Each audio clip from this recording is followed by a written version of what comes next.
ya.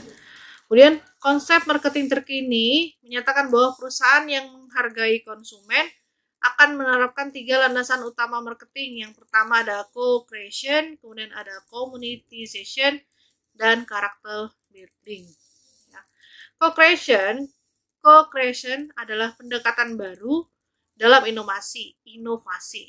Co-creation juga diartikan sebagai cara baru dalam menciptakan produk dan pengalaman melalui kolaborasi perusahaan, konsumen, pemasok, dan mitra distribusi yang saling terhubung dalam suatu jaringan inovasi. Jaringan inovasi ini kita perjelas sebagai internet dan media sosial.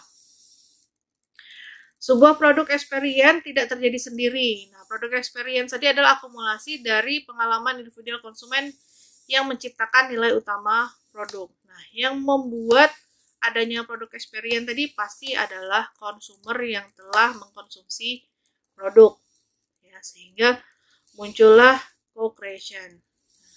3 proses kunci dalam co-creation, yaitu pertama adanya penciptaan platform atau pola atau sebuah produk yang dapat disesuaikan lagi. Jadi misalnya ada misalnya contoh orang membuat video mengenai memasak misalnya sosis. Nah, kalau dari produsen dia hanya menjual sosis ini adalah sosis dengan rasa keju atau blackberry yang akan mudah saat langsung dimakan. Nah, ketika sudah muncul sebagai co-creation, yang melakukan pemasaran bukan lagi produsen tapi konsumen. Konsumen yang telah membeli produk, dia melakukan platform, pola khusus yang untuk memasarkan produk. Nah, misalnya dia tidak menjual secara straight sale, tapi dia menggunakan tadi sosisnya untuk masak pada masakan tertentu. Ya, kemudian di videoin, di upload di media sosialnya dia. Jadi dia menciptakan platform khusus. Lalu membiarkan konsumen secara individual dalam jaringan menyesuaikan platform agar sesuai dengan identitas unik konsumen. Nah, di sini konsumen tadi kan pasti punya latar belakang, punya kemampuan, punya kompetensi sendiri-sendiri. Kalau yang tadi misalnya yang masak, mungkin dia punya kompetensi dalam hal memasak. Tapi kalau misalnya dia nggak jago masak, tapi jagonya bagaimana menciptakan rasa, ya makanya sekarang banyak sekali muncul video-video mukbang. Nah, jadi kan dia nggak terlalu jago masak, tapi ketika dia menceritakan rasa itu sangat pintar, sangat bagus, sangat baik. Nah, di sini dia bisa membuat platform misalnya dengan cara video mukbang.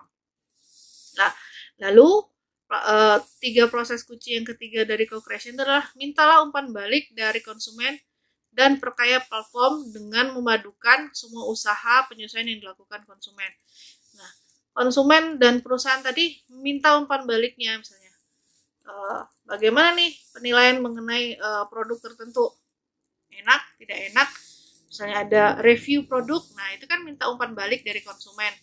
Kemudian bisa juga membuka kolom komentar pada video-video yang mereka upload. Seperti itu ya. Bentuk dari co-creation.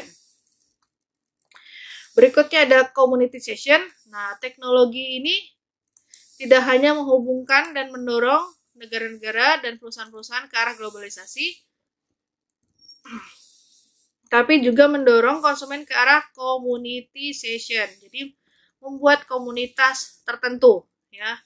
Misalnya komunitas sepedaan misalnya gitu kan. Nah, berarti kan orang yang mengkonsumsi sepeda, aksesoris sepeda muncul di situ. Atau misalnya munculnya ARMY BTS itu salah satu bentuk communitization. Dia menyukai ARMY, dia menyukai BTS. BTS itu produk, ya, produk. Nah, BTS itu produk, kemudian dibuat si penyuka BTS-nya, ARMY-nya membuat komunitas dari BTS. Nah, di komunitas itu juga banyak sekali nanti produk-produk atau jasa yang diperjualbelikan, ya, atau misalnya ditransaksikan. Misalnya menjual aksesoris, menjual pernak-pernik, atau sampai menjual tiket-tiket konsernya juga terjadi di communitization tadi ya, di komunitasnya. Ahli pemasaran di sini berpendapat bahwa konsumen yang ingin terhubung dengan konsumen lain bukan berhubungan dengan perusahaan. Nah, ingat, jadi perusahaan tidak ada di dalam komunitas tersebut, ya. Jika perusahaan ingin berhasil pada kegiatan pemasarannya, maka di masa depan harus bisa mengakomodasi kebutuhan konsumen untuk bisa saling terkoneksi di dalam komunitasnya. Nah, di sini konsumen jika ingin menjaga relationship, ya, hubungan dengan konsumen secara banyak dan besar, ya harus bisa mengakomodasi kebutuhan dari komunitas. Jadi komunitasnya butuh apa? Komunitasnya misalnya butuh dari aksesoris yang official, ya berarti dia akan mensupport komunitasnya ARMY tadi dengan aksesoris official dari BTS kayak gitu.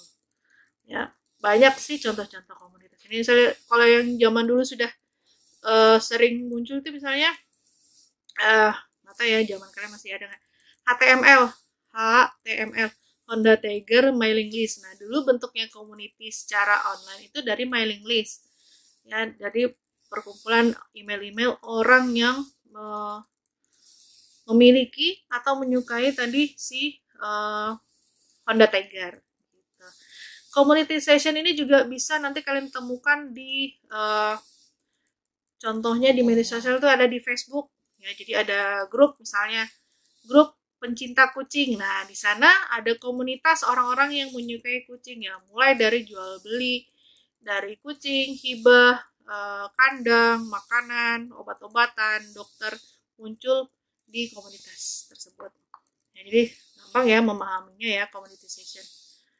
Nah, community session tadi ada bentuk-bentuknya.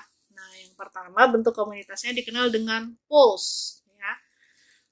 Suatu bentuk komunitas yang paling organik, paling natural, bisa dibilang tidak usah dibentuk pun mereka akan menjadi komunitas tersendiri. Karena punya nilai-nilai yang sangat yang mereka sukai, interest, dan aktivitasnya sama. Nah, ini tergabung karena ada faktor pooling yang kuat. Ya, jadi saking sukanya terhadap satu hal, terbentuk sendiri komunitasnya. Ya, kayak tadi misalnya komunitas pencinta kucing, komunitas misalnya Honda Tiger, atau misalnya ada kumpulan komunitas Chevy Owner, ya banyak sekali ya komunitas karena punya nilai kesukaan. Lalu bentuk dari komunitas yang berikutnya adalah hubs, ya. Bentuk komunitas seperti yang biasanya bersatu karena ada kekaguman anggota terhadap suatu individual. Sayangnya komunitas seperti ini biasanya mengandalkan magnet atau ikon. Artinya keterikatan anggota komunitasnya ada pada daya tarik ikon yang sangat kuat. Dengan demikian keterkaitannya bisa jadi hanya bersifat temporer. Begitu kekuatan magnet ikonnya itu redup, maka tidak akan ada lagi. Mereka akan kembali kepada komunitas mereka masing-masing yang sporadik, seperti polls.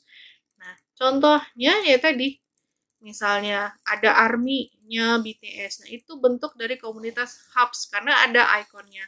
Ada si BTS-nya yang menjadi ikon. Atau misalnya lagi adanya klub-klub pencinta sepak bola, kayak ada MU, Real Madrid, AC Milan. Nah, ini punya keterikatan itu sama-sama menyukai klub sepak bolanya. Ya. Tapi kalau klub sepak bolanya sudah bubar, ya bubar, bisa saja bubar si komunitasnya itu. Atau misalnya si pemain andalannya sudah tidak bermain di klub bola itu, ya bisa saja anggota-anggota dari komunitas yang menyukai ikon tertentu itu akan keluar. Yang ketiga, bentuk komunitas itu adalah webs, ya. Suatu bentuk komunitas yang paling kuat dan stabil di mana para anggotanya punya hubungan yang cukup erat antar satu sama lain. Komunitas seperti ini terbentuk karena adanya hubungan antar anggota satu dengan yang lainnya. Komunitas ini secara alamiah gampang terjadi di web. Nah, Jadi ini disediakan tempat khusus misalnya gitu ya, platform jejaring sosial, misalnya ada Facebook. Kalau zaman dulu 20 tahun yang lalu itu ada Friendster. Nah kalau sekarang yang masih ada itu LinkedIn ya. LinkedIn ini berarti kan adanya anggota-anggota yang berkumpul karena memiliki kesamaan profesi atau ikatan alumni. Nah, ikatan alumni masuk ke dalam bentuk komunitas web.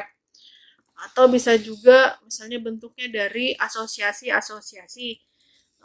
Misalnya ADGI, Asosiasi Desain Grafis Indonesia. Nah, ini termasuk dalam komunitas web. Itu untuk bentuk-bentuk dari komunitas di community session. Yang terakhir, adanya karakter building. Nah, karakter building ini adalah usaha dari perusahaan yang membuat suatu merek.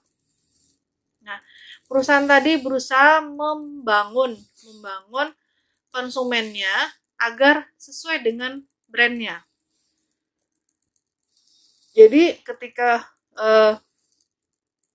dia akan memberikan bahwa brand ini diibaratkan sebagai manusia, nah konsumen ini ada contohnya gitu ya. Jadi dia melakukan positioning pada konsumen. Karakter building mencerminkan identitas merek dalam jaringan sosial komunikasi konsumen. Merek dengan gen yang unik akan terus membangun karakternya, mencapai suatu diferensiasi pembeda dengan kompetitor dan memberikan pengalaman yang nyata kepada konsumennya. Ya, di New Wave, brand adalah karakter. Ya, jadi brand itu adalah sebagai suatu karakter, sesungguhnya suatu produk. Ya, sedangkan brand adalah the cover atau bungkus. Ya, gitu. Jadi bisa saja produk itu punya brand khusus. Jadi dapat disimpulkan bahwa brand harus dapat menjelma sebagai karakter yang berkarisma, konsisten, dan melibatkan konsumen untuk membangun karakternya. Misalnya contoh Apple, mau MacBook, mau handphonenya, dia punya karakter di sini adalah karakter produk yang elektronik yang wah gitu ya, yang dimana ketika orang mengkonsumsi atau memiliki produk Apple, dia akan punya karakter sesuai dengan karakter produknya. Kayak gitu. Nah, ketika dia mengganti produknya, belum tentu produk yang baru itu sesuai dengan karakternya. Jadi biasanya konsumen itu memilih produk yang sesuai dengan karakternya, dan karakter brand itu akan masuk ke dalam dirinya. Jadi seperti itu untuk pertemuan pertama kita. Pertemuan pertama tadi kita mulai membahas dari pengertian pasar, pemasaran, manajemen pemasaran, konsep utama dari pemasaran, ya yang ada 10 tadi. Kemudian adanya manajemen pemasaran, terus 5 konsep dasar aktivitas pemasaran. Lalu kita bahas ada marketing mix. Ingat konsepnya harus pertama itu adalah produk, price, price, place, dan promotion. Ya, kemudian ada yang berkembang menjadi 4C, customer, cost, convenience, dan communication. Lalu berkembang juga ketika ada digital marketing ini menjadi 7P, yaitu produk, place, promotion, price, people, proses, dan physical environment.